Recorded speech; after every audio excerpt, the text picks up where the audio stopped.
Hello everyone, my name is Dr. Harmeet Arora and I present Exxperientia Business Advisory Services, where we work with organizations on their leadership development, on competency and behavioral improvements. We also work with organizations for their offsites, large team building events and activities. We help colleges for their campus to corporate placement, pre-placement workshops, and we're also launching very soon public speaking platform where executives and the students can come and talk about their experiences on a public speaking platform by the name of Expeak. So that's all about Exxperientia. Well, Mr. Harmeet, thank you for joining us today. You were one of the panelists as a speaker as well. One key highlight from your panel, what was your learning from today? There are a lot of learnings that I've drawn from this panel discussion that we had, but I think one key learning that all of us were talking about is creating the business impact while using the various tools and methodologies in learning and development.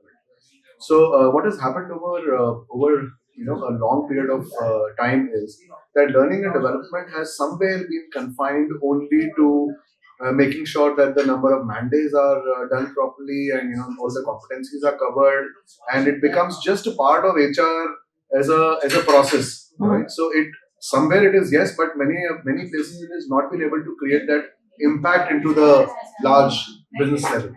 So what I think we discussed here was very, very relevant, where we've tried to highlight the important points of making sure that each and every L&D intervention that we do should be first related to the business outcome. Right. The moment we understand what is the business outcome and then the learning outcomes are drawn, then these workshops turn to be productive for an organization.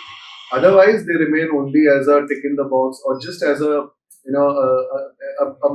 process which will only ensure that yes, there was an external facilitator or an internal person who was given knowledge, but did not translate into the business numbers, which is at the end of the day the impact and the ROI that we want to drive. Okay, from a broader perspective, do you think India is facing a skills gap or is it a job design problem?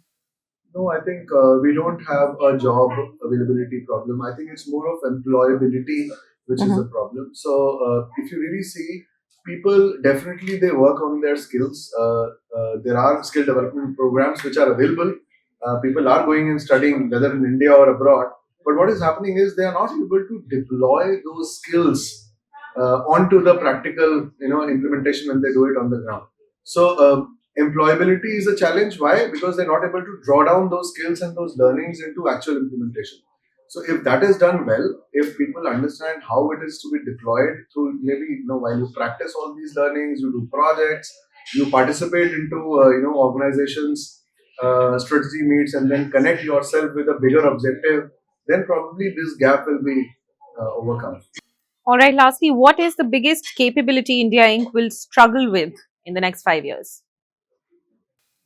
Good question. So, with all AI and agentic AI and agents coming in, and all the content that has been drawn through chat GPTs and digital learning methodologies, what people will be missing is the personal connect and the connection with the human self. And if that is not happening, what will happen slowly and gradually? We will forget how to work on the ground. So everybody is working on the laptop. Everybody has access to the digital world, but now it is getting limited to the real on the ground. So if you don't go to a dealer, if you don't go to a distributor in sales, and you think that only sending emails or looking through a bot or through a e-learning or through a Meets meeting or a Google's meeting will solve the purpose and it will sell, no, it's not going to sell. You will not understand what challenges he is actually facing on the shop while he is selling. Whether it is a product knowledge gap, whether it is a process gap, whether it is a visual merchandising, what are the issues that customers are facing. So for that, I think if this remains like this and people do not get in touch and the human connection is missing, then that will be the biggest gap that we will see after 5 years or 10 years. It's very important for us to build that connect back. Any last piece of advice for the youth of India? You have a lot of energy, you have a lot of technology. Everything is available around you. But don't miss that only technology will not drive you there. You need to use technology to your advantage. Don't get technology overtake you, or don't become a slave of technology. That's the only suggestion that I would give to the next generation. use technology to your advantage. Don't become a slave to that technology. Thank you Well, very much. thank you so much. Thank you for joining us.